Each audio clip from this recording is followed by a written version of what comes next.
নমস্কার আমার হেসেলাটের সকল বন্ধুকে। এখনকার যে সময়টা সেটা তো ইলিশ মাছ খাওয়ারই সময়, কিন্তু মাঝারি সাইজের ইলিশ এত দাম যে আমাদের মধ্যবিত্ত বাঙালির ধরাছোঁয়ার বাইরে। কিন্তু তাতে কি, বড় বা মাঝারি সাইজের ইলিশ নাই বা পেলাম, ছোট ইলিশ দিয়েও তো যে সমস্ত লোভনীয় পদগুলো আছে সেগুলোকে একটুখানি রান্না করে খাওয়া যেতেই পারে। আজকে আমি একটা ডাব ইলিশ রান্না করেছি। ডাব ইলিশটার জন্য প্রথমেই ডাবটাকে কিন্তু কেটে নেওয়াটা খুব জরুরি, আর এই ডাবের যে মুখটা খুব ভালোভাবে কেটে ছাড়িয়ে নিতে হবে, যাতে ইলিশ মাছগুলোকে মশলা সমেত এর ভেতর দিতে বা বের করতে কোনো অসুবিধা না হয়। আমি এখানে ডাবের মুখটাকে ছাড়িয়ে রেখে এর যে জলটা রেখে দিয়েছি আর শ্বাসটাকেও আলাদাভাবে রেখে দিচ্ছি। এই দুটোই আমার পরে কাজে লাগবে। এবার একটা মিক্সিং জারের মধ্যে 2 চামচ নিয়েছি সাদা সর্ষে, এরপরে নিয়েছি 2 চামচ কালো সর্ষে, এরপর দিয়ে দেবো স্বাদ মতো কাঁচা লঙ্কা, আর সেই সাথে দেব 2 চামচ মতো পোস্ত দানা। এইবার আগে থেকে যে ডাবের শাঁসটা বের করে রেখেছিলাম সেই শাঁস থেকে আমি বেশ 2 চামচ মতো শাঁস এর মধ্যে দিয়ে দেবো। আর সেই সাথে দেব কয়েকটা কাজু বাদাম, এখানে ভেঙে ভিজিয়ে রেখেছিলাম, সেই কাজু বাদামগুলোকেও দিয়ে দেবো। দিয়ে এগুলো পুরোটা পেস্ট করে নেব। পেস্ট করে নিয়ে মশলাটাকে আলাদাভাবে রেখে দিচ্ছি।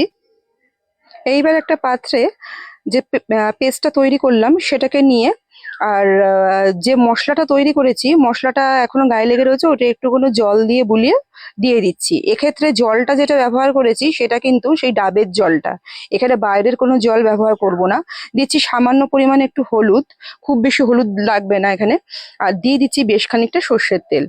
দিয়ে সবকটা মশলাকে একটু ভালো করে মাখিয়ে এবার যে আগে থেকে ধুয়ে পরিষ্কার করে রেখে দিয়েছিলাম মাছগুলো, সেই মাছগুলো এবার আস্তে আস্তে এর মধ্যে দিয়ে কোট করে নেব। মাছগুলো আমি এখানে আগে থেকে একটু শুধু নুন মাখিয়ে রেখেছিলাম, হলুদও দিইনি। এই রান্নাটা অ্যাকচুয়ালি খুব বেশি হলুদ ভাল লাগে না, ওই জন্য একটু সাদা সাদাই বেশ দেখতে ভাল লাগে, ওই জন্য খুব বেশি হলুদ আমি দিইনি। এবার মাছগুলোকে ভালো করে মাখিয়ে নিয়ে যে ডাবটা পরিষ্কার করে রেখেছিলাম ওর মধ্যে খানিকটা তেল দিয়ে একটুখানি তেলটাকে ঘুরিয়ে দিলাম, তাহলে মাছগুলো না খুব সহজেই বেরিয়ে চলে আসবে।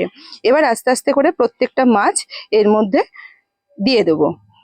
ডাবের মুখটা আগেই বলেছি যত ভালো কাটা হবে তত কিন্তু মাছগুলো ভেতরে দিতে এবং তৈরি হওয়ার পর বের করতেও কিন্তু তত সুবিধা হবে।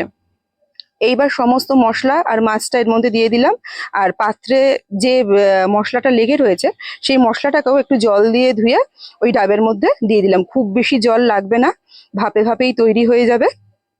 আর জলটা কিন্তু সেই ডাবের জলই আবার ব্যবহার করছি। সব জলটা দিয়ে ধুয়ে জলটা আমি এই ডাবের মধ্যে দিয়ে দিলাম।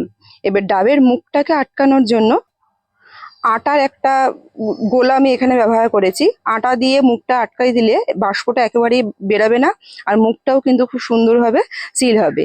এবার এরপরে ওপরের যে ডাবের যে ঢাকনাটা ছিল সেই ঢাকনাটা আটকে দিলেই কিন্তু মুখটা সুন্দরভাবে সিল হয়ে যাবে। ঠিক এইরকম ভাবে সিল হয়ে গেছে। এবার শুধুমাত্র এটাকে গ্যাসের ওপরে বসিয়ে দেবো। এক্ষেত্রে একটা কথা বলি, এটাকে আমি গ্যাসের ওপর দিয়ে দিয়েছি, কিন্তু গ্যাসের ওপর বসাতে আমার একটু সমস্যা হচ্ছিল, যেহেতু নিচটা আমি কেটে সমান করে নিইনি।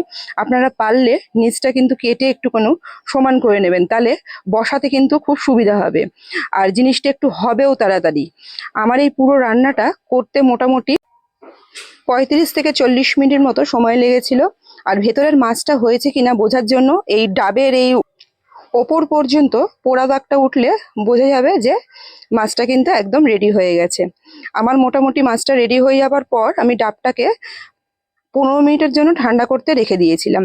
15 মিনিট বাদেও ডাবটা কিন্তু এখনো বেশ গরম আছে, আর খুলতে বেশ সমস্যা হচ্ছে। আর একটু রাখলে ভালো হতো, কিন্তু আর রাখার ধৈর্য হয়নি, ওই জন্য বের করে নিলাম। মাছগুলো কিন্তু খুব সহজেই বেরিয়ে এসছে, আর সেই সাথে গ্রেভিটাও। মাছটা ছোট ছিল ঠিকই, কিন্তু খেতে কিন্তু খুব টেস্টি ছিল, এই জন্য রেসিপিটাও কিন্তু অসাধারণ হয়েছিল।